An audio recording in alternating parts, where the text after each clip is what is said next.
Once you hear this story, your perception of reality will never be the same. When Claire and Ben first stepped into the lobby of the Dorchester, an aging but elegant apartment building on Central Park West, they felt like they had stepped back in time. The building was a relic of the Gilded Age, with its marble floors, gilded mirrors, and a grand staircase that spiraled up into shadowy heights. The realtor had called it a hidden gem, and for a young couple trying to save money while starting a family, it seemed perfect. But as they signed the lease, they couldn't shake the feeling that the building was watching them. Their apartment was spacious, with high ceilings, crown molding, and tall windows that overlooked Central Park. But the air inside was heavy, as if the walls themselves were holding their breath. The other tenants were peculiar. There was Mrs. Havisham, the elderly woman in 3B, who always seemed to be waiting by the elevator, her eyes sharp and probing. Mr. Grayson in 5A, who played the violin late into the night,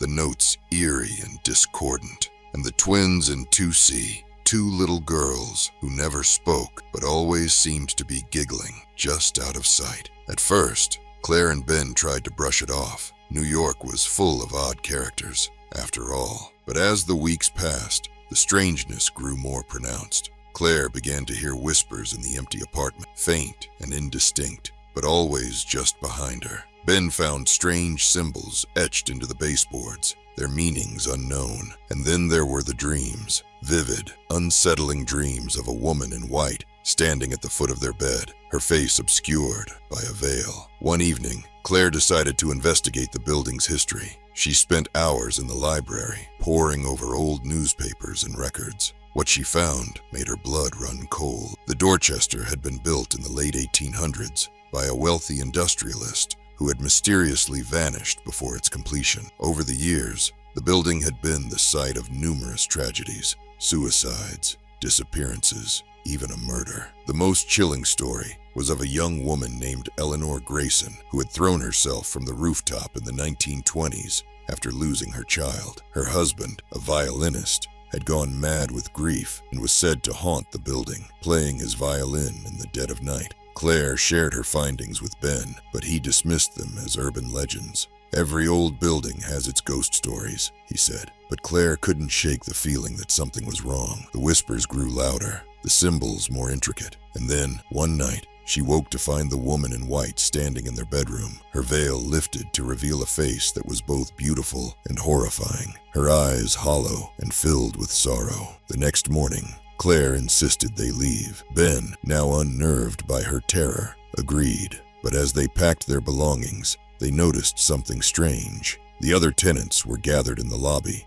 their eyes fixed on the couple with an intensity that made their skin crawl. Mrs. Havisham smiled, a cold, knowing smile. "You can't leave," she said. "No one ever leaves." Panicked, Claire and Ben rushed to the elevator, but the doors wouldn't close. The twins appeared, their giggles echoing in the small space. "You're part of the family now," one of them said, her voice too old for her small frame. Desperate, they took the stairs, but the building seemed to shift around them, the corridors twisting and turning in impossible ways. They finally burst out into the lobby, only to find themselves back in their apartment, the door slamming shut behind them. The last thing Claire remembered was the sound of the violin, its notes weaving a haunting melody that seemed to pull her into the shadows. When she woke, she was alone. Ben was gone, the apartment silent. The building seemed to sigh, as if satisfied. If you ever find yourself on Central Park West, you might see the Dorchester, its ornate facade gleaming in the sunlight. But don't be fooled by its beauty. If you look closely, you might see faces in the windows,